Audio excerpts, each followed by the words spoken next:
नमस्कार दोस्तों। और पीटी पॉलिटी 365 के जो अगले पार्ट में हम जो हमारी संवैधानिक संस्थाएं या फिर सांविधिक बॉडी हैं या फिर कार्यकारी निकाय उनके बारे में जानकारी प्राप्त कर रहे हैं आज। और शुरू करते हैं। पहला इसमें है लोकपाल। दोस्तों आपको पता है लोकपाल शब्द है उसको सर्वप्रथम भारत में यूज किया था जो हमारा प्रशासनिक सुधार आयोग था।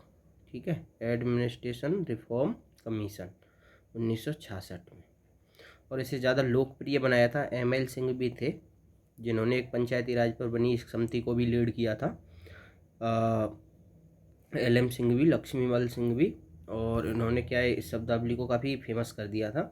तो होता क्या है जैसा कि आपको पता ही है, जो सेंट्रल लेवल पर होता है यानी केंद्र स्तर पर होता है उसको तो लोकपाल कहते हैं। ठीक है, लोकपाल। और जो राज्य स्तर पर कार्य करता है उसको कहते हैं लोकायुक्त। तो जो सेंट्रल में लोकपाल है, पहले थे पिनाकी चंद्र घोष। तो अगले जो अध्यक्ष और सदस्य बने उनके लिए खोज समिति होती है। ठीक है, फिर वो खोज समिति होती है, उसकी सिफारिश पर राष्ट्रपति उसको नियुक्त करते हैं। ठीक है, तो ये जो इसको शक्ति मिलती है यहाँ से नियुक्ति का प्रावधान है वो है लोकपाल और लोकायुक्त नियुक्ति एक्ट 2013। जैसा कि आपको पता है अन्ना हजारे और संबंधित व्यक्तियों ने आंदोलन किया था 2011 में, उसकी परिणति हुई थी 2013 में लोकपाल और लोकायुक्त अधिनियम, जिसको 1 जनवरी 2014 से अधिसूचित भी किया गया था। ठीक है, तो एक सांविधिक इकाई ऐसे होते हैं जिनको किसी एक्ट के द्वारा बनाया जाता है। अब चूँकि ये एक्ट था 2013 का और इसके द्वारा ये बॉडी बनी है तो ये सांविधिक इकाई हो गई। ठीक है, स्टैट्यूटरी बॉडी। तो एक प्रकार से ये था। और संघ के लिए लोकपाल शब्द यूज होता है और राज्यों में लोकायुक्त। ठीक है, तो ये हमने देख लिया। तो इसका मेन काम क्या है, जो पब्लिक फंक्शनरी हैं, पब्लिक का मतलब राजनेता हुए, इवन इसमें ब्यूरोक्रेट्स भी आ जाते हैं। ठीक है, लोक पदाधिकारियों के विरुद्ध यानी कि जन जन जो सार्वजनिक जीवन के पदों को तो जो धारण कर रहे हैं उनके विरुद्ध भ्रष्टाचार के आरोपों को जांचना, सिद्ध करना। ठीक है, तो वैसे लोकायुक्त के बारे में बता दें, 1971 में पहले महाराष्ट्र और फिर 1999 में केरल ने जैसे इसको गठन कर दिया था। उड़ीसा वगैरह ने भी एक्ट बनाया था, नोटिफाई बाद में 73 में किया था। ठीक है, तो ये हो गया।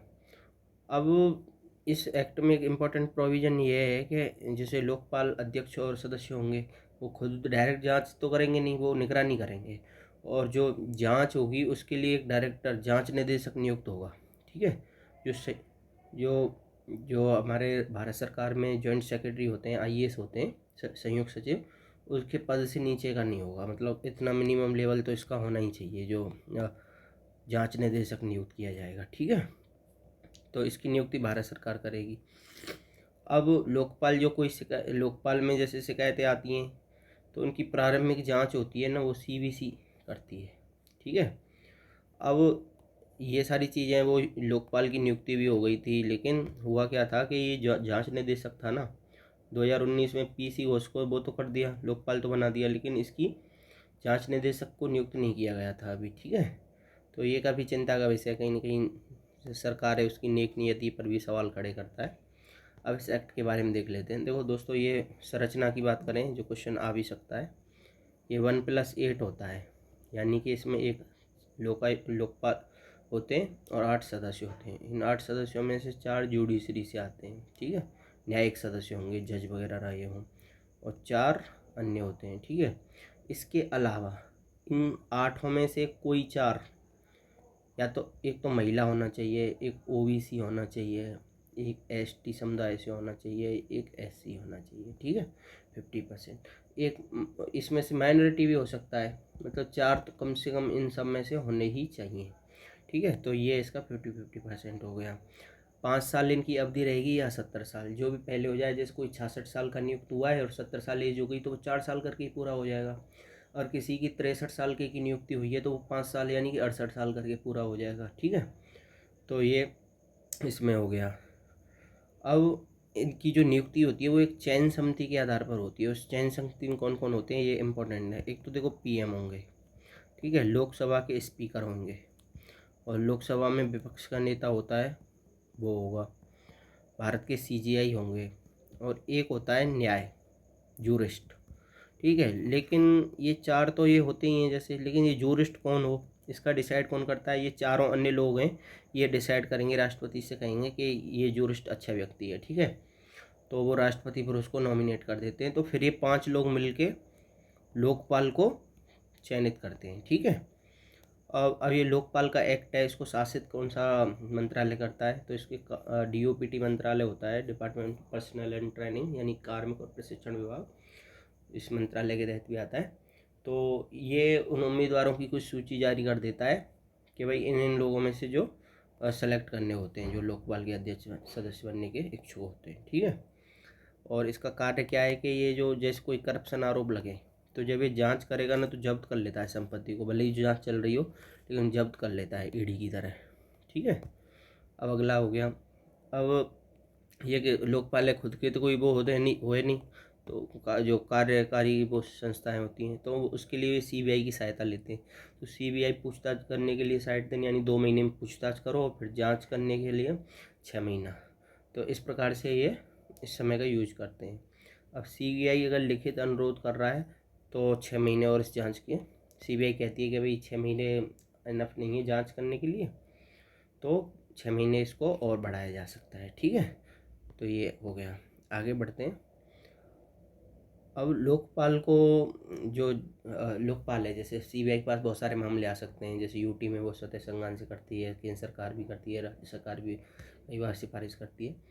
लेकिन जब लोकपाल इसको कह रहा है कि जांच करने के लिए कि मामले को जांचो, तो CBI पर जो सुपरविजन होगा और उसको निर्देश देगा ना, वो लोकपाल हो जाएगा, उसके पास शक्तियाँ आ जाएंगी। और उस टाइम CBI जांच में जो अधिकारी लगे हुए हैं CBI के, उनका कोई ट्रांसफ़र वगैरह करना है तो लोकपाल की मंजूरी की आवश्यकता होगी, ठीक है।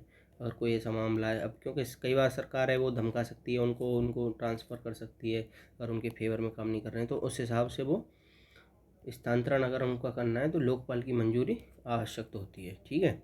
अब भाई लोकपाल नियुक्त हो गया, माना वो व्यक्ति अच्छा नहीं है उस पद के लिए, तो उसको हटाना भी पड़ सकता है, तो उसको कैसे हटाएंगे? सुप्रीम कोर्ट है वो जांच करेगा और राष्ट्रपति फिर उसको हटा देगा। लेकिन सुप्रीम कोर्ट जांच कब करेगा? इसके लिए है कि संसद के कम से कम 100 सदस्य होने चाहिए, और वो ये एक याचिका यानी कि राष्ट्रपति के पास लगाएं कि भाई ये इस प्रकार से हमें पसंद नहीं है और हटाना चाहते हैं। तो इस प्रकार से ये इसकी प्रक्रिया है। अब ये जांच किसकी करता है? कुछ मामलों को छोड़कर प्रधानमंत्री, मंत्री सारे हो गए, सांसद हो गए, ग्रुप ABCD के अधिकारी हो गए, सेंट्रल गवर्नमेंट के, केंद्र सरकार के अधिकारी कर्मचारी और जो भी हैं उन पर विस्तृत है। और इसके दायरे में वो संस्थाएं भी आती हैं जो 10 लाख या अधिक का विदेशी योगदान यानी फॉरेन कंट्रीब्यूशन प्राप्त कर रही हैं 10 लाख का। जैसे कोई इंडिया में कोई संस्था है, NGO है, या फिर कोई भी संस्था हो सकती है, उससे विदेश से 10 लाख या 10 लाख से ज़्यादा का पैसा मिला है, तो वो संस्था, ट्रस्ट, निकाय वो भी इसके दायरे में आएंगे। तो इस प्रकार से ये लोकपाल हो गया, और इम्पोर्टेंट आर्टिकल है, काफ़ी क्वेश्चन पूछा जा सकता है, ठीक है। अगला प्रश्न आता है, टॉपिक आता है परिसीमन आयोग, डिलिमिटेशन कमीशन, काफ़ी सुर्खियों में रहा है, तो हो सकता है क्वेश्चन बन जाए, देखना पड़ेगा हमें, ठीक है। सुप्रीम कोर्ट ने केंद्र सरकार से कहा है कि भाई परिसीमन गठित करो जल्दी नया, जिससे कि हमारे SC ST समुदाय, इनकी जनसंख्या के आधार पर उनका उचित प्रतिनिधित्व सुनिश्चित हो सके, ठीक है। तो हम इसको देख लेते हैं। तो परिसीमन आयोग है भारत में इससे पहले 1952 में, 63 में, 73 में और 2002 में गठित किया गया है। एक्चुअली ये जब 73 तक गठित हो गया था, तो फिर 1976 में सरकार ने, इंदिरा गांधी सरकार ने सोचा कि जनसंख्या बहुत सारी बढ़ रही है और इससे कहीं ना कहीं जो जनसंख्या बढ़ाने के लिए इंसेंटिव मिल रहा है राज्यों को, कि जो जिस राज्य में ज़्यादा जनसंख्या होगी उसकी लोकसभा सीटें ज़्यादा होंगी। तो इसी लॉजिक को अपनाते हुए 42वां संविधान संशोधन जब किया गया, तो उसमें ये कह दिया गया कि 2000 तक ये डिलिमिटेशन नहीं होगा। हर जनगणना के बाद जैसे होता है डिलिमिटेशन, ये परिसीमन होता है कि सीटों की संख्या निर्धारित की जाती है और कौन सी सीट किस क्षेत्र को मिला के बनेगी ये निर्धारित किया जाता है। तो ये दोनों कार्यों पर रोक लगा दी गई थी। फिर आगे फिर दोबारा 84वां संविधान संशोधन किया गया, 42 दूनी 84, ठीक है, 2001 में। तो ये लॉजिक बता रहा हूँ मैं वैसे याद करने के लिए, 42 और 84, ठीक है। तो 25 साल के लिए फिर इसको बढ़ा दिया गया। अब 2026 में के बाद जैसे नई जनगणना होगी तो उसके आधार पर परिसीमन का कार्य किया जाएगा। अब चूँकि अभी 2024 चल रहा है, तो इस वर्ष में या चुनाव के बाद जनगणना हो सकती है, तो उसके आधार पर या फिर उसके बाद 2026 के बाद कुल मिला के परिसीमन होगा। अब 2026 के बाद की पहली जनगणना, इसका मतलब 2031, 32 में, 33 में जब भी जनगणना होगी तब ये कार्य किया जाएगा। ठीक है। तो भारतीय संविधान में इससे संबंधित प्रोविजन को अगर हम देखें तो आर्टिकल 82 है। ठीक है। अनुच्छेद 82 है, वो संसद के परिसीमन की बात करता है, यानी कि जो क्षेत्र हैं लोकसभा के वो कैसे होंगे, राज्य विधानसभाओं के लिए कैसे होंगे। और ये कहता है कि प्रत्येक जनगणना होगी, उसके बाद निर्वाचन क्षेत्र है उनकी संख्या, उनके आकार, उसको डिसाइड किया जाएगा। और परिसीमन आयोग जो निर्णय कर देता है एक बार, उसको चुनौती नहीं कर दे सकते, न्यायालय नहीं जा सकते कि भाई उसने गलत काम किया या क्या किया। ठीक है। अब इसकी रिपोर्ट्स हैं, उनको लोकसभा में, राज्यसभा में पटल होता है, यानी कि सदस्यों के लिए रखी जाती है, वहाँ चर्चा डिबेट होती है, लेकिन इसमें कोई संशोधन नहीं कर सकते हैं वो। ठीक है। अब सुन लो कि भाई ये इतना ताकतवर निकाय है तो ये बनता कैसे है, आयोग की संरचना कैसे होती है। तो इसमें एक तो सुप्रीम कोर्ट के न्यायाधीश होते हैं, वो हो सकता है वो अभी कार्य कर रहे हों या फिर रिटायर हो गए हों। एक भारत के मुख्य निर्वाचन आयुक्त होते हैं, जैसे अभी राजीव कुमार हैं, या तो वो होंगे या फिर उनका कोई प्रतिनिधि होगा। ठीक है। या मतलब निर्वाचन आयुक्त होगा। संबंधित राज्य का निर्वाचन आयुक्त भी इसमें होता है। ठीक है। ये 3 सदस्य मिलके ये बनाते हैं। ठीक है। अब अगला टॉपिक आता है प्रवर्तन निदेशालय, मच अवेटेड। और जैसा कि पता है आजकल राजनीतिक वाद विवाद का अड्डा बन गया है एक प्रकार से ईडी, तो उससे संबंधित क्वेश्चन आने की काफ़ी संभावना है। एक्चुअली ये न्यूज़ में इसलिए आया था पहले, अब दोबारा भी आया है, कि सुप्रीम कोर्ट ने कहा था कि जो ईडी है, एनफोर्समेंट डायरेक्टरेट, इसका निदेशक है, हेड है, उसके कार्यकाल का तीसरा विस्तार है ना, वो अवैध घोषित कर दिया था। हालांकि बाद में सरकार ने संशोधन कर दिया इसमें, लेकिन तीसरा जैसे 2 साल उसका टर्म होता है, तो सरकार ने इसको 1 साल और बढ़ा दिया कि 1 साल और कार्य करो, फिर 1 साल और बढ़ा दिया, फिर 1 साल और बढ़ा दिया। जब तीसरी बार बढ़ाया तो सुप्रीम कोर्ट ने पूछा उनसे क्यों बार बार बढ़ाते जा रहे हो, तो उस पर लेके वो न्यूज़ में आ गया था। हालांकि बाद में सरकार ने नियम बना दिया कि 2 साल का एक टर्म कर सकता है, उसके बाद 3 विस्तार दिए जा सकते हैं, इसी सीबीआई में और एक इसमें। ठीक है। तो इसको देखते हैं। अब देखो, ईडी की शक्तियाँ के बारे में पता ही है, ये जो भी संपत्ति होती हैं जिस पर भ्रष्टाचार के आरोप चल रहे हैं उनको जब्त कर सकती हैं, यानी सीज कर लेती हैं। ईडी ये समन जारी करने की शक्ति होती है, जैसे केजरीवाल जी को 9 बार शायद बुलाया था उन्होंने, तो जाना होता है जांच में सहयोग करने के लिए। अन्वेषण यानी जांच, निरीक्षण कर सकते हैं, साक्ष्य जुटा सकते हैं, समन जारी कर सकते हैं, जांच करने, आदेश जारी करने के संबंध। इनके पास सिविल न्यायालय की शक्तियाँ होती हैं। ठीक है।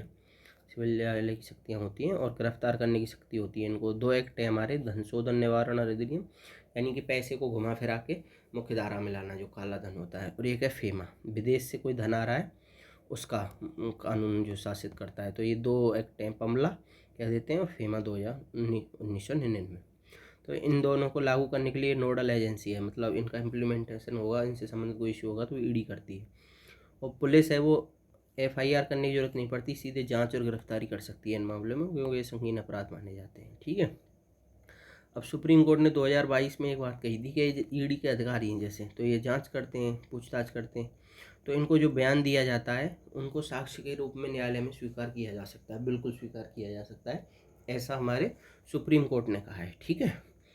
और चूँकि कोई किसी व्यक्ति पर अगर जुर्माना लगाना है, इनको अर्थदंड लगाना है, अर्थदंड का बकाया रह गया है, तो उसकी वसूली के लिए ये कदम उठा सकती है ईडी। अब ईडी के बारे में देख लेते हैं। देखो, इसकी स्थापना 1952 में हुई थी, 1952 में स्थापना हुई है, और ये वित्त मंत्रालय के राजस्व विभाग के अंदर आती है। ठीक है। फाइनेंस मिनिस्ट्री है जो निर्मला सीतारमन वाला मंत्रालय, उसके राजस्व विभाग के तहत आती है। इसके डायरेक्टर होते हैं, वो इसके प्रमुख होते हैं, जनरली आईएएस भी हो सकते हैं, आईआरएस हो सकते हैं, मतलब कोई किसी किसी प्रकार से सरकार जैसे नियुक्ति करती है। और ये इनकी जो नियुक्ति है वो किससे प्रशासित होती है, जो सीवीसी का एक्ट बनाया है, सेंट्रल विजिलेंस कमीशन, सीवीसी अधिनियम 2003 की धारा 25 के प्रावधानों के अनुसार इसको नियुक्त किया जाता है। 2 साल का कार्यकाल होगा इसका, जो टेन्योर होगा 2 साल होगा, और फिर इसको 3 वार्षिक विस्तार दिए जा सकते हैं, यानी कि 1-1 साल इसको आगे बढ़ाया जा सकता है। ठीक है। और ये कानून, एक तो फेमा वही 99 का, पमला 2002, और जो फाइनेंशियल इकोनॉमिक ऑफेंस करते हैं, यानी कि आर्थिक अपराध करते हैं, जैसे विजय माल्या जैसे भगोड़ा आर्थिक अपराधी, फ्यूगिटिव इकोनॉमिक ऑफेंडर, यानी कि भगोड़ा आर्थिक अपराधी, उनका 2018 में सरकार ने एक्ट बनाया है, उसको भी ये लागू करता है। इसके अलावा एक 1976 में पुराना एक्ट था, इसमें यह था कि जो विदेशी मुद्रा है जैसे डॉलर वगैरह या फिर और भी, उसका संरक्षण और तस्करी निवारण, तस्करी रोकने के लिए एक्ट बना था 1976, उसको भी लागू ये करती है। ठीक है, तो ये ईडी के बारे में हो गया। अब इम्पोर्टेंट एक संस्था है सीबीआई। सीबीआई का पता ही है आपको, सेंट्रल इन्वेस्टिगेशन एजेंसी है, मतलब केंद्र स्तर पर जांच करने वाली, जैसे राज्यों में सीआईडी वगैरह होती है इस प्रकार से। तो एक्चुअली ये क्या है कि 1946 में एक दिल्ली पुलिस प्रतिष्ठान एक्ट था अंग्रेज़ों के ज़माने में, तब इसके द्वारा इसकी स्थापना हुई थी, मतलब उसमें प्रोविज़न था उस टाइप का, तो ये स्थापना हुई थी।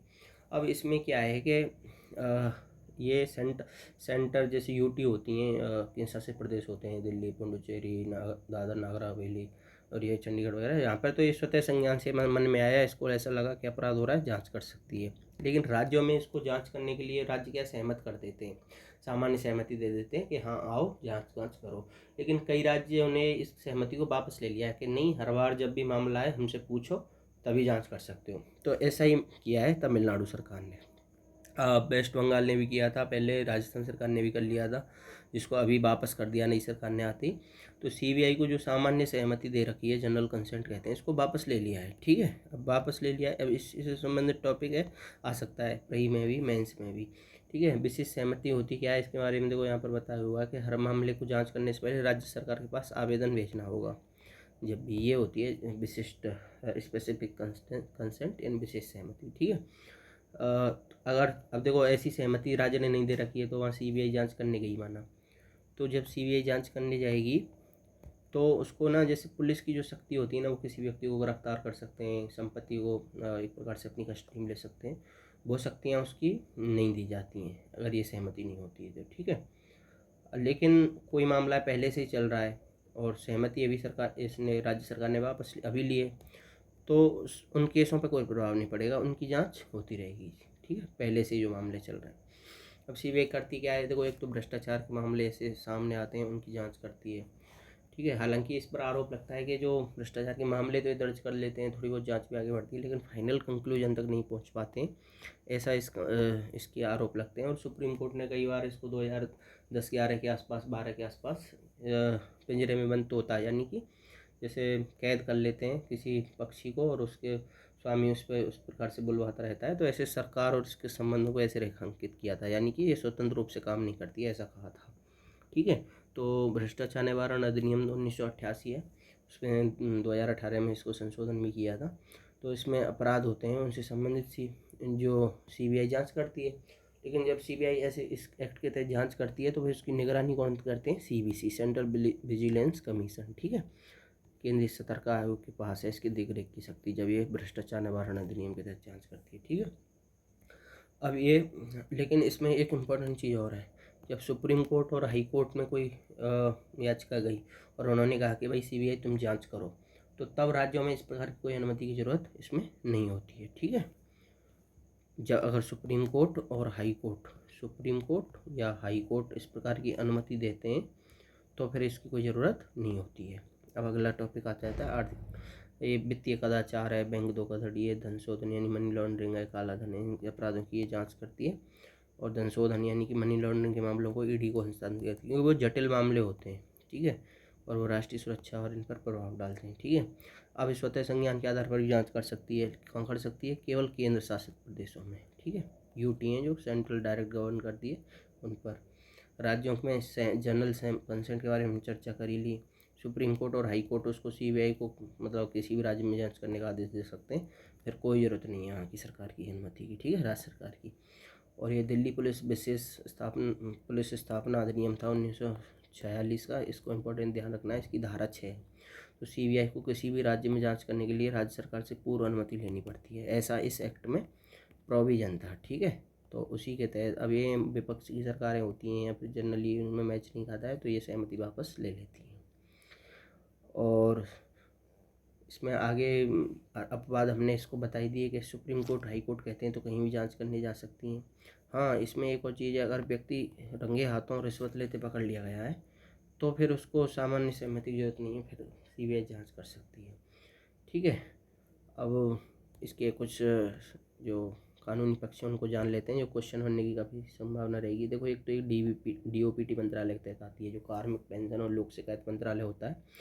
1963 में स्थापना हुई थी और जो संथानम समिति है उसकी सिफारिश पर हुई थी। ठीक है, ये ध्यान रखना है 1963 में। लेकिन ये शक्तियाँ मिलती हैं, जो इसकी पावर होती है लीगल, वो DSP एक्ट है 1940 का, इसके द्वारा मिलती है। और संतानवे समिति की सिफारिश पर यह लागू हुई थी, जैसा कि हमने यहाँ देखा। ठीक है, डायरेक्टर इसके प्रमुख होते हैं, जो कोई भी हो सकते हैं, जैसे IRS हो सकते हैं, IAS हो सकते हैं, IPS हो सकते हैं, सरकार के नियुक्त करने के ऊपर है। और इसमें जो इसकी नियुक्ति करता है, एक समिति होती है 3 सदस्य, उसमें प्रधानमंत्री होते हैं, लोकसभा में विपक्ष के नेता होते हैं, और चीफ जस्टिस ऑफ इंडिया होते हैं। ठीक है, तो वो ये तीनों मिलकर सिफारिश करके इसकी नियुक्ति करते हैं। 2 साल का कार्यकाल होता है, लेकिन 3 वार्षिक विस्तार, यानी कि एक साल इनको बढ़ाया जा सकता है मैक्सिमम। ठीक है, अब ये सार्वजनिक जीवन में भ्रष्टाचार हो गया, आर्थिक अपराध हो गए, हिंसक अपराध हो गए, साइबर अपराध हो गए, इनकी जांच करती हैं ये। CBC को तो इसमें 1988 वाला भ्रष्टाचार निरोधक अधिनियम है उसमें, और लोकपाल को अपना लोकपाल एक्ट है 2013 का, उसको उसकी पालना में एक प्रकार से सहयोग प्रदान करती है। ठीक है, और भारत की ये प्रमुख पुलिस नोडल एजेंसी है। जैसे अंतर्राष्ट्रीय स्तर पर इंटरपोल होती है, तो वो क्या अंतर्राष्ट्रीय स्तर पर कोई अपराधी है उसकी जांच परख के लिए जो काम करती है, उसमें ये सहयोग करती है, भारत को रिप्रेजेंट करती है ये CBI। ठीक है, अगला क्वेश्चन आता है NCC के बारे में। देखो NCC है, कॉलेज में बहुत से बच्चों ने की होगी। ये NCC में क्या होता है कि ये एक्ट के द्वारा बनाई गई है, 1948 में एक एक्ट बनाया गया था, तो तब इसको एक प्रकार से लीगल बैकिंग दी गई थी। और ये NCC में तीनों प्रकार की सेनाओं का प्रशिक्षण एक प्रकार से दिया जाता है, जो वायुसेना हो या फिर थल सेना हो, नौसेना हो। और ये एक समिति थी HN कुंजरू समिति, इनका नाम और भी कई मामलों में आता है कुंजरू, HN कुंजरू समिति। तो उस समिति ने सिफारिश की थी कि भाई स्कूल और कॉलेजों में बच्चों को थोड़ा सैन्य प्रशिक्षण उस हिसाब से तैयार किया जा सकता है वर्दी के साथ। तो ये कार्य तब हुआ। अभी ये न्यूज़ में थी कि इसने 75 वर्ष पूरे कर लिए हैं अपने। और ये विश्व का सबसे बड़ा वर्दीधारी युवाओं का संगठन है, जो वर्दी धारण करते हैं और यूथ हैं बिल्कुल। ठीक है, कॉलेज के स्कूल के युवा होते हैं। उद्देश्य क्या है? जीवन के सभी क्षेत्रों में नेतृत्व प्रदान करने और राष्ट्र की सेवा के लिए हमेशा उपलब्ध रहने के लिए संगठित युवाओं का एक प्रकार से वर्कफोर्स तैयार करना, उनका संगठन तैयार करना। ठीक है, नेतृत्व वो NCC के लोग होते हैं, देखो ब्लड डोनेशन करते हैं, कम्युनिटी सर्विस करते हैं, जब भी कोई इमरजेंसी पड़ती है तो वो सहायता भी करते हैं व्यवस्थाओं को बनवाने में। ठीक है, नौसेना, थल सेना और एयरविंग इसकी होती है। इसका मुख्यालय नई दिल्ली में, और पूरे भारत में इसके निदेशालय हैं, जो एक या तो एक राज्य में एक हो सकता है या एक से अधिक राज्यों में हो सकता है। तो 17 ऐसे निदेशालय हैं। ठीक है, कमांड डायरेक्ट 17 निदेशालय। अब ये स्वैच्छिक होता है, ऐसे नहीं कि सरकार इसको ज़बरदस्ती भर्ती करती है छात्रों को। अपने कॉलेज में, विद्यालय में व्यक्ति जाते हैं, खुद स्वेच्छा से भर्ती होते हैं। ठीक है, और 3 प्रकार के इसमें सर्टिफिकेट दिए जाते हैं। आपको सुना होगा कि परीक्षा में मांगते कि सी प्रकार का सर्टिफिकेट होना चाहिए। तो वो जो व्यक्ति पूरी तरह उसको NCC को समर्पित होकर पूरी अवधि को पूर्ण करता है, जब उसको C सर्टिफिकेट मिलता है। अब एक NSS भी होती है। तो NCC तो ये कानून के द्वारा बनाई गई है, बढ़ती इसमें ज़रूरी होती है। NSS क्या होता है? राष्ट्रीय सेवा योजना। इसको 1969 में गांधी जी को 100 साल पूरे हुए थे, तब लागू किया गया था। और इसमें क्या है कि बच्चे हैं वो सामुदायिक सेवा का महत्व समझें। जैसे गांधी जी कहते थे ना कि भाई अस्पृश्यता का निवारण हो, स्वच्छता करें हम, या बीमार दुखी हों उनकी सेवा करें एक प्रकार से। तो वो जो सामुदायिक सेवा का सब वो था उनका संकल्प, उसको आगे बढ़ावा देने के लिए कार्यक्रम शुरू हुआ। ये 1969 में शुरू हुआ था। और इसको मंत्रालय, जो युवा स्पोर्ट मंत्रालय होता है, खेल मंत्रालय होता है, युवा मामलों का मंत्रालय होता है, वो इसको वो करता है। और ये एक योजना की तरह है, जिससे योजनाएं चलती हैं केंद्र सरकार की बहुत सारी, तो केंद्रीय क्षेत्र की योजना की तरह है। उनके लिए कोई वर्दी नहीं होती है। NSS के स्वयंसेवक होते हैं, कॉलेज स्कूल में हो सकते हैं ये। ठीक है, NCC के बारे में हमने देख लिया। अब इसमें कुछ इंपॉर्टेंट और बॉडी हैं, इनको देख लेते हैं। देखो, कंपटीशन कमीशन ऑफ इंडिया, ये काफ़ी सुर्खियों में रहता। इसने गूगल पे जुर्माना लगा दिया था, क्योंकि गूगल कुछ विशेष चीज़ों को प्रमोट कर रहा था। ठीक है, तो वो भेदभावकारी थी, इसलिए काफ़ी न्यूज़ में आ गया था। और इसका एक न्यूज़ ये भी थी कि रवनीत कौर, जो CCI के अध्यक्ष होते हैं, जनरली पुरुष होते आए हैं, लेकिन पहली महिलाएं जो नियुक्त की गई हैं। ठीक है, तो एक सामाजिक निकाय के बारे में हम चर्चा कर चुके हैं कि जो एक्ट के द्वारा बनता है। तो 2002 में कंपटीशन कमीशन एक्ट बना था, प्रतिस्पर्धा एक्ट, तो 2002 में। और 2003 में फिर CCI की स्थापना हुई थी। ठीक है, प्रतिस्पर्धा आयोग की। और ये कॉरपोरेट कार्य मंत्रालय के तहत आता है। ठीक है, यहाँ पर UPSC को फंसा सकती है हमको कि भाई वित्त मंत्रालय के तहत है कि किसके तहत है। तो कॉरपोरेट कार्य मंत्रालय, ठीक है, उसके संबद्ध एक ऑफिस है। इसमें एक अध्यक्ष होता है, 6 सदस्य होते हैं। अब देखो ये भी इम्पोर्टेंट है, हो सकता है क्वेश्चन पूछ ले, क्योंकि कई बार विचार चला था कि भाई इसके सदस्यों की संख्या कम करते हैं, ऐसा सेंट्रल गवर्नमेंट सोच रही थी। तो ये हमें ध्यान रखना है। अभी इसको 1+6 है, ठीक है। कार्य क्या है इसका? प्रतिस्पर्धा, यानी कंपटीशन बना रहना चाहिए, स्वस्थ प्रतिस्पर्धा होनी चाहिए व्यापार में, ठीक है। अगर उसको कोई विपरीत प्रभाव डालती है तो उस प्रथाओं को समाप्त करना, उन पर कार्रवाई करना, जैसे गूगल पर जुर्माना लगा दिया था। प्रतिस्पर्धा को बढ़ावा देना, बनाए रखना, उपभोक्ताओं के हितों की रक्षा करना, ठीक है, जो कंज्यूमर है उनके हितों की रक्षा करना।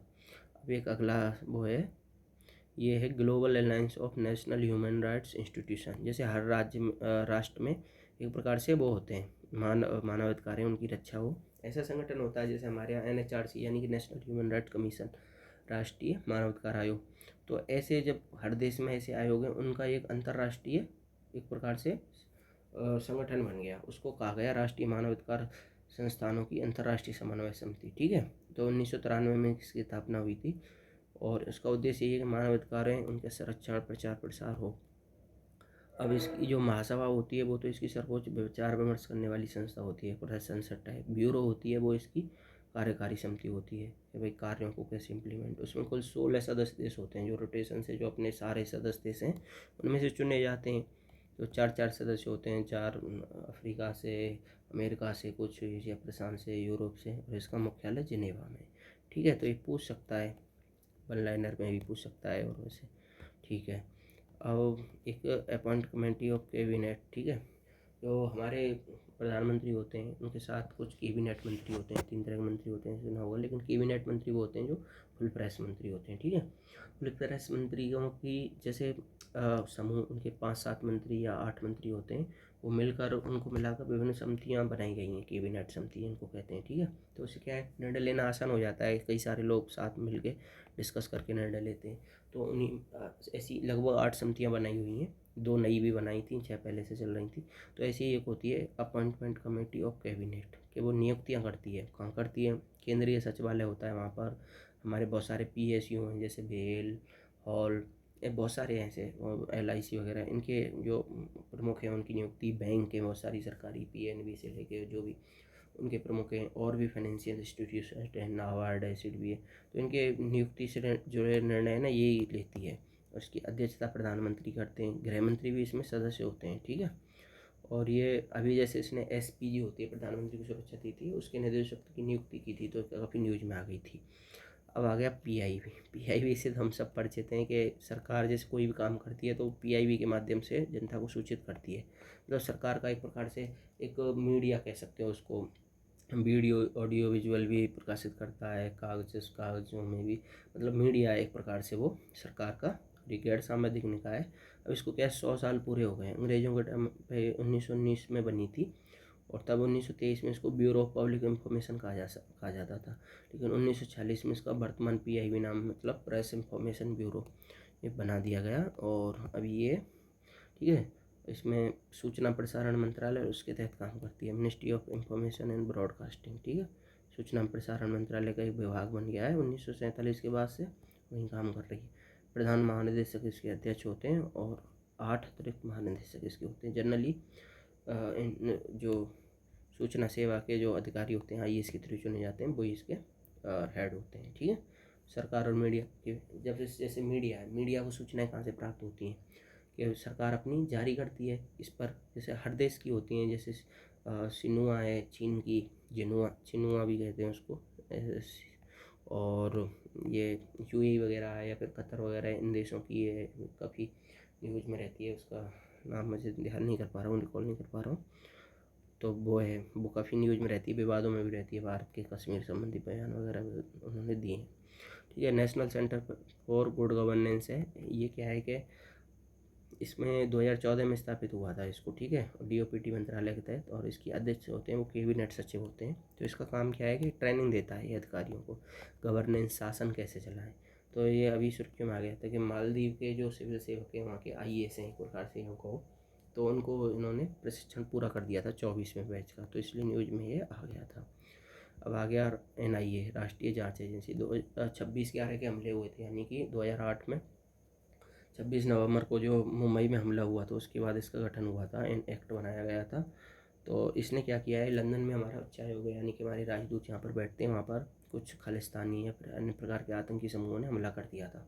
तो उसकी जांच करने के लिए NIA ने अभी प्रकार से कमान संभाली थी, तो ये न्यूज़ में आ गई थी। ठीक है, तो ये संघीय आतंकरोधी एजेंसी है, यानी कि फेडरल, राज्यों की अपनी होती हैं, ऐसे ये संघीय स्तर पर है। ठीक है, भारत के किसी भी हिस्से में आतंकवाद होता है तो ये स्वतः संज्ञान लेती है और जांच करती है। बहुत सारे अखबारों में हमने पढ़ा होगा। ठीक है, 2019 में संशोधन कर दिया गया था।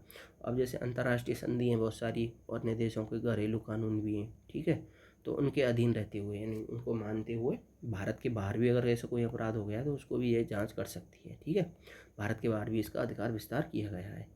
और इसको जैसे सत्र न्यायालय होते हैं, जिला न्यायालय होते हैं, उनको भारत सरकार है या फिर राज्य सरकार है, वो NIA के न्यायालय के रूप में मान्यता दे सकती है, उसको नामित कर सकती है, यानी वही न्यायालय NIA का न्यायालय, विशेष न्यायालय बन जाएगा। ठीक है, अगला टॉपिक है कैबिनेट सचिव। कैबिनेट सचिव क्या होते हैं, जैसे वो IASों के भी IAS होते हैं एक प्रकार से। कैबिनेट्स मतलब सीनियर मोस्ट, एक तो सीनियर मोस्ट होना चाहिए, वरिष्ठ होना चाहिए, साथ में होशियार भी होना चाहिए, मेरिट। ठीक है, तो इसके आधार पर नियुक्ति कौन करता है इसकी, ACC को ही अभी हमने डिस्कस किया था, प्रधानमंत्री इसके अध्यक्ष होते हैं। अपॉइंटमेंट कमेटी ऑफ कैबिनेट ये नियुक्ति करती है। ये कैबिनेट सचिव होता है, ये भारत सरकार कार्य आवंटन नियम 1961 और भारत सरकार कार्य संचालन नियम 1961। ठीक है, कार्यों का वितरण कैसे होगा और उनका फिर कार्य होंगे कैसे, ठीक है, संचालन कैसे होगा, तो ये नियम बनाए थे 1961 में, उसके प्रशासन के लिए जिम्मेदार होता है। ठीक है, कार्य कैसे करेगी भारत सरकार, उसको हेड करता है, लीड करता है। और ये सिविल सेवा बोर्ड होता है, उसका प्रमुख भी होता है, यानी सिविल सेवकों की नियुक्ति वगैरह, उनकी प्रमोशन, कार्रवाई वगैरह कैसे होगी, क्या होगा, उसका ये हेड होता है। ठीक है, तो इसको क्या 1 साल का विस्तार दे दिया था, तो ये न्यूज में आ गया था। तो इस प्रकार से आज हमने PT का एक इम्पोर्टेंट पार्ट कवर कर लिया है, और अगले पार्ट में जल्द ही जितने भी एक्ट बने हैं और उनमें संशोधन हुए हैं, क्योंकि उनसे संबंधित हर हर बार 1 या 2 क्वेश्चन आ रहे हैं, तो उनको हम डिस्कस कर लेंगे। धन्यवाद दोस्तों, इस प्रकार से देखते रहें, और मैं काफ़ी सारगर्भित रूप से इसको लाता रहूँगा, क्योंकि मैंने मार्कशीट साझा कर रखी है, मेरे 100 से प्लस मार्क्स आए GS में, तो आपके भी आ जाएं, और इस प्रकार से आप रिवीजन करते रहें। तो आपको बहुत बहुत धन्यवाद, देखते रहिए, और मैं ये नियमित रूप से लाता रहूँगा। Thank you. और मेरी सबसे यही रिक्वेस्ट है कि सारी वीडियोज़ को लाइक कर दें, शेयर कर दें, क्योंकि इससे ज़्यादा से ज़्यादा लोगों तक पहुँचती हैं। ठीक है, थैंक यू।